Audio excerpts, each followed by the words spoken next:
and tens of generations and whatever. At some point, it's going to end. That's going to end, and they won't have the same power and this and that. You know, the Arabs are on the last legs here. That's it, right? Their time of domination's done, so to speak. So yeah, it is a matter of time, right? How can someone ask, how can they own property?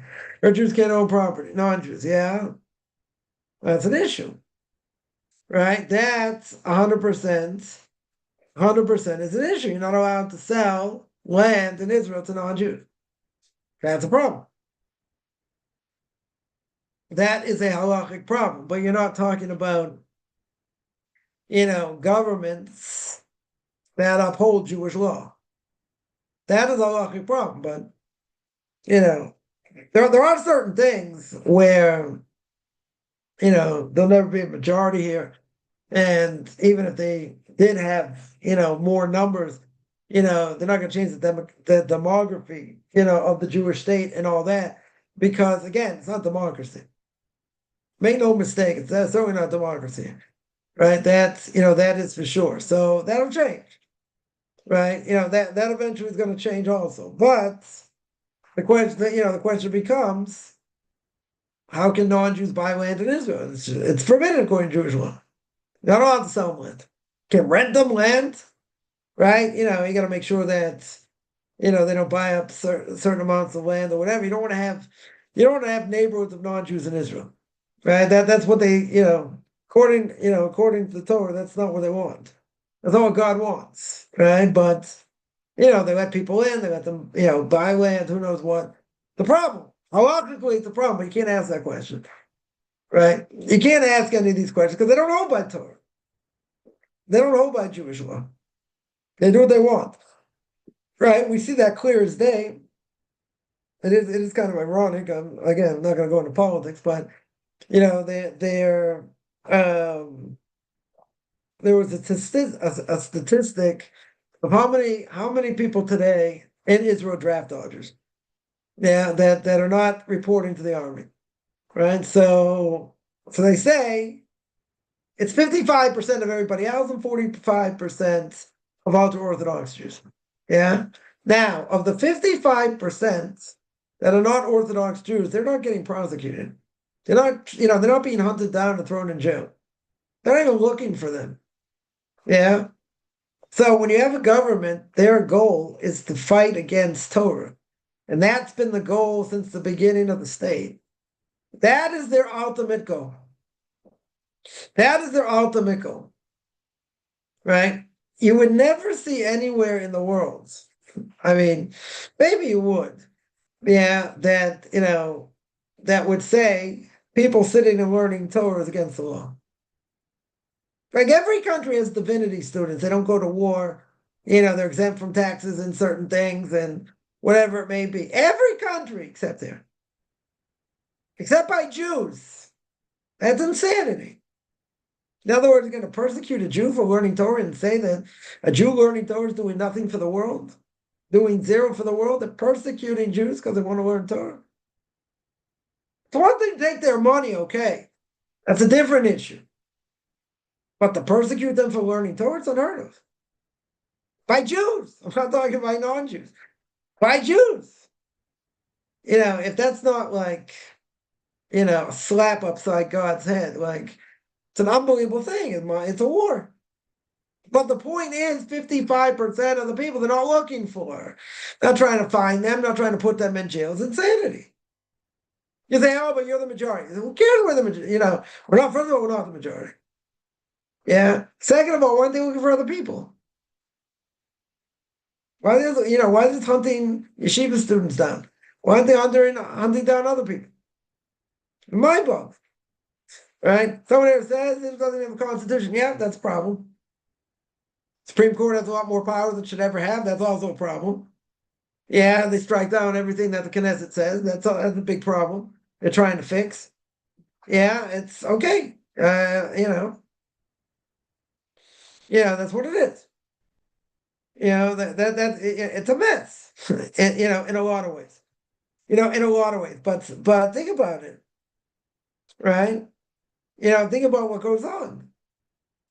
If you would take, over the years, Rebbe One bless him, everyone said, if you see how vilified ultra-Orthodox Jews are on the news, not that anyone should, pay attention to the news or whatever, right? If you would change the name ultra-Orthodox Jew, exchange the name for Arab, there would have been a civil uprising. Well before there would have been a civil uprising. Yeah. So it's mind-boggling because that's how the state was founded. It wasn't founded based on ideals of Torah. It was founded on the fact that we want to have a Jewish state, we want to defend ourselves against the anti-Semites or whatever. Jews can come wherever they need to come. They can come wherever they want to come. That was the whole point. It had nothing to do with Torah mitzvahs. It had zero to do with Torah mitzvahs. Yeah. How do we help? Someone asked, 1 second. How do we help Hashem and Am Yisrael return to Jerusalem and rebuild the temple? Mitzvahs. That's it. Mitzvahs, repentance. That's what it does. That's what we should do. Yeah. It's the only thing that's going to stop. That's the only thing that's going to bring the Messiah. Yeah, trying to bring as more Jews close to Torah as possible, and and hope for the best. Right? That's what we need to do. Yeah. The more mitzvahs we do, the more Torah we keep. That brings us closer to, coming to the Messiah. Somebody asks, Erev Rav, right? You got the mixed multitude. Yeah. They're the ones going, for not going in the army, chasing people, right? They're also, that's part of the Erev Rav. So Vilna Gaon brings down Eben Shlema, his book Eben Shlema. Messiah can't come until the Erev Rav's destroyed. You need everyone who's part of the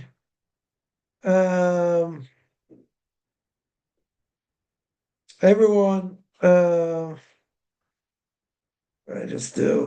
who's part of the Erev Rav has to be destroyed, right? They certainly have to be destroyed before the Messiah comes. Yeah, that's what has to happen. That's what has to happen. Otherwise Messiah will not come. Right? Messiah won't come otherwise. I don't know. That's the way it is. Right? That's certainly the way it is. Let me see other questions. I talked about Ephraimites leaving Egypt too soon because they thought it was time. Also true. Yeah, but you have to, they say you have to, you got to do everything the right time. Go in the right way. Do what God wants, right? In general. You can't think, and people make this mistake, can't reinvent the wheel. Can't think that, what I'm doing is the right thing and I can go against everybody and all that. So it says, how many numbers of Malchei Ashares come down to Mount Sinai? 600,000. It was 600,000, I think. Right? How many angels were there?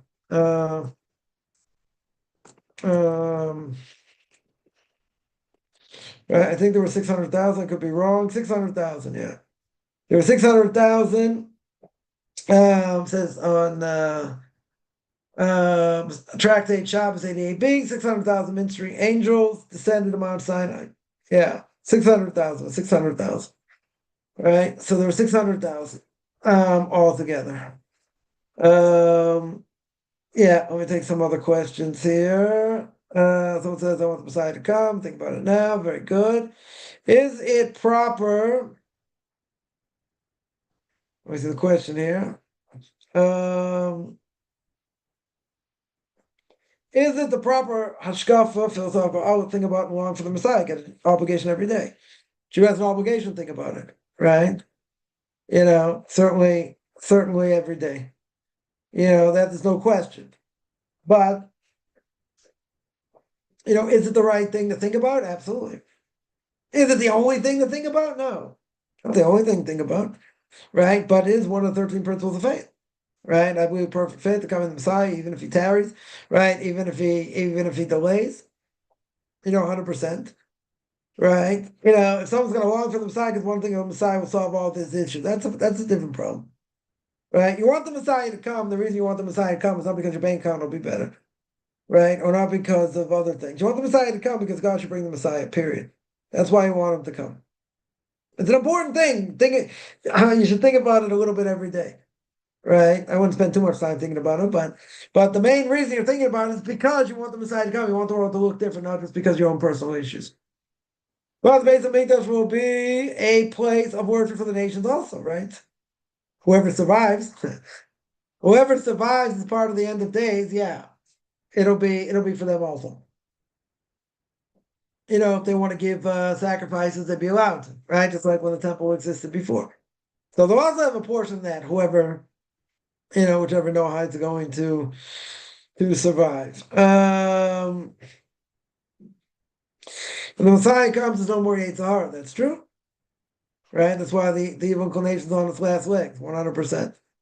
Right? The evil inclination will be on its last legs, and the evil inclination knows what it's doing. So therefore, it's fighting tooth and nail. So we shouldn't, we should do less mitzvahs, keep less Torah, in order that the Messiah doesn't come. Because if the Messiah does come, that angel, the angel of death, whatever you want to call him, the evil inclination, right? The evil inclination is going to be slaughtered. So he knows he's on his last legs, right? So he's going to do everything in his power in order to make sure that the Messiah doesn't come.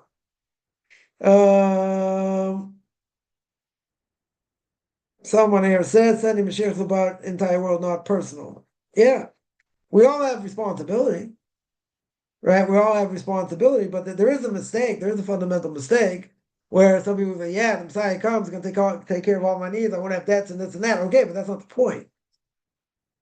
That may happen.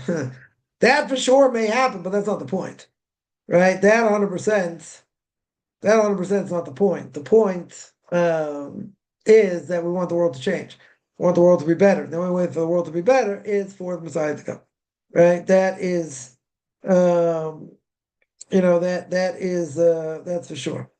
So the only way that's gonna happen is if we ourselves change, right? We ourselves have to change. That's it, right? And how are we going to save ourselves from these birth pains of the coming of the Messiah, all the difficulties?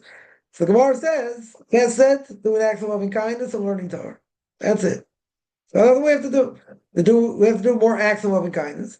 We have to put our best foot forward, as we always say, and we got to work hard. That's what we need to do, right? But again, it's not for personal gain, right? It's for sure not for personal gain, and that being the case, right? That being the case, we have to work hard. But what's the single biggest test that's going to be in this generation is Emunah, is our faith and belief in God, because that's going to be totally shaken when we, by things going on around us and all the hardship and everything else. That's the mitzvah of the day. It's a hard mitzvah.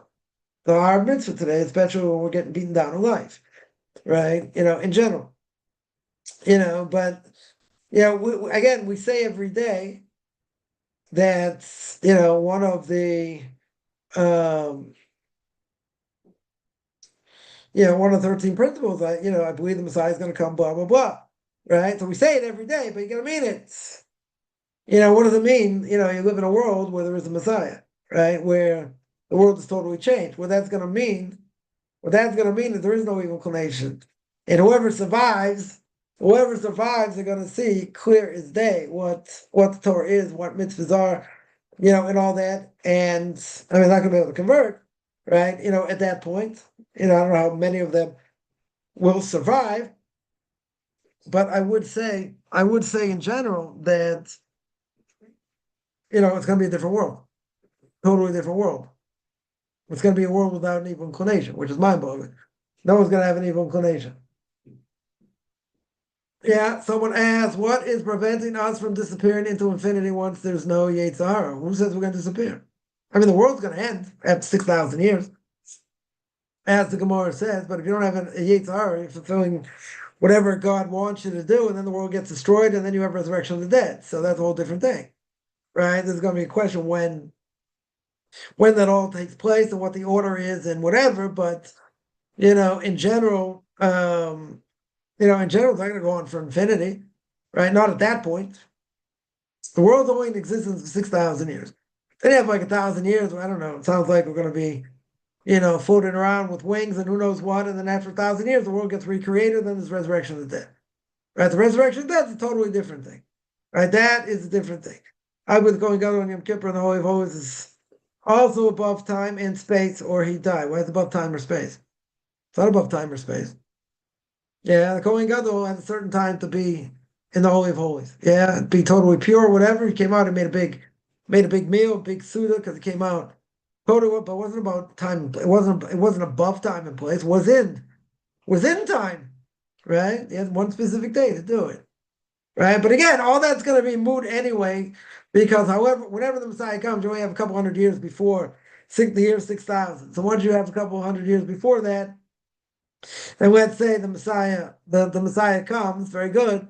Whoever's still alive, eventually they're going to die, right? Eventually they're going to die, and then there's going to be a whole question about resurrection. But that's going to be a whole different world. Seemingly, either it'll be a whole different world, according to others. According to the Rambam, won't be that much different from this world, right? The question is going to be, we're going to be in a certain type of body. It's not the same as we understand it, right? So it's going to be very interesting to see what happens in that world. When that happens.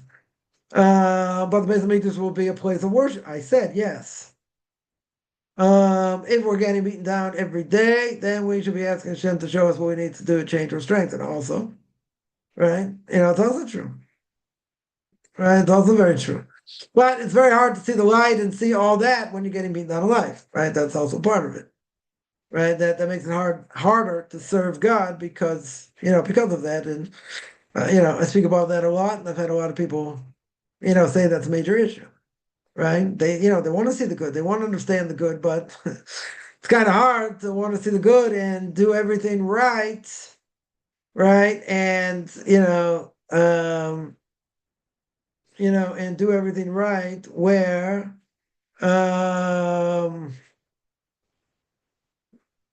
but it's much harder when, life is hard, right? It's definitely much harder. I don't think there's any, I don't think there's any question. But as we always say, you got to try and see the good, right? The more of the good we see, then okay, we all have trials, we all have difficulties, right? We all have all kinds of difficulties. That being the case, sometimes that's the way it is,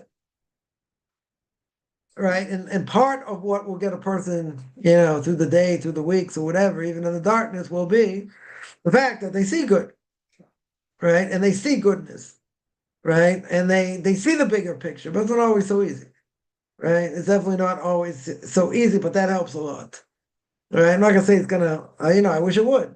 A person can just see the good and only see the good, and the other things don't affect them, right? That would be easier said than done, right? But that's what we have to do. Yeah. Any other questions?